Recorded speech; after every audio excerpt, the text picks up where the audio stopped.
ಎಷ್ಟು ಇದೆ ಎನ್ನುವುದಕ್ಕೆ ಸಾಮಾನ್ಯ ಅರ್ಥವಾಗಿದೆ. ಇವತ್ತು ಮಟ್ಟಿಗೆ ಅಡ್ಡಿಲ್ಲ ಏನಾಗಲಿ ಆದರೂ ಇನ್ನು ನಮ್ಮವರಿಗೆ ಮನವರಿಕೆ ಆಗಬೇಕು. ಆದ್ದರಿಂದ ನೀನು ಹೋಗು. ಊರೂರನ್ನು ಸಂಚರಿಸುವ ಜೊತೆಯಲ್ಲಿ ನಮ್ಮ ಜವಾಬ್ದಾರಿಯನ್ನು ಕಂಡು ಅವರಿಗೆ ಬೋಧನೆ ಮಾಡಬೇಕು. ಧರ್ಮ ಬೋಧನೆ, ದೇವತೆಗಳನ್ನು ಕಂಡರೆ ವಿಷ್ಣುವ ಭಾವದಿಂದ ಕಾಣಬಾರದು ಎನ್ನುವ ಧರ್ಮದಿಂದಲೇ ನಡೆಯಬೇಕು ಎನ್ನುವ ಹಾಗೆ ಆದಷ್ಟು ಬೇಗ ಧರ್ಮ ಬೋಧನೆ ಮಾಡಿ. ನೀವು ಎಷ್ಟು ಜನರು ನಮ್ಮವ್ರಿಗೆ ಹೇಳಲಿಲ್ಲ ಹೇಗೆ ಬದುಕಬೇಕು ಪಾಠ ಮಾಡಿದವರು ಅವ್ರು ಏನ್ ಮಾಡೋ ಹೇಳಿ ಕೆಲವರಿಗೆ ಅರ್ಥವೇ ಆಗುದಿಲ್ಲ.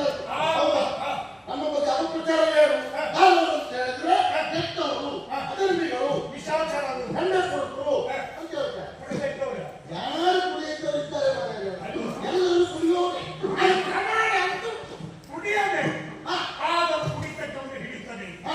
ಅದು ನಮ್ಮನ್ನು ಕುಡಿಬಾರದು, ಅದನ್ನು ನಾವು ಕುಡಿಬೇಕು. ಅಲ್ಲವೇ ಆ ಜಾಗ್ರತೆಯನ್ನು ವಹಿಸುವ ಹಾಗೆ ನಮ್ಮವರಿಗೆ ಧರ್ಮ ಬೋಧನೆ ಮಾಡಿ ಬರಬೇಕು.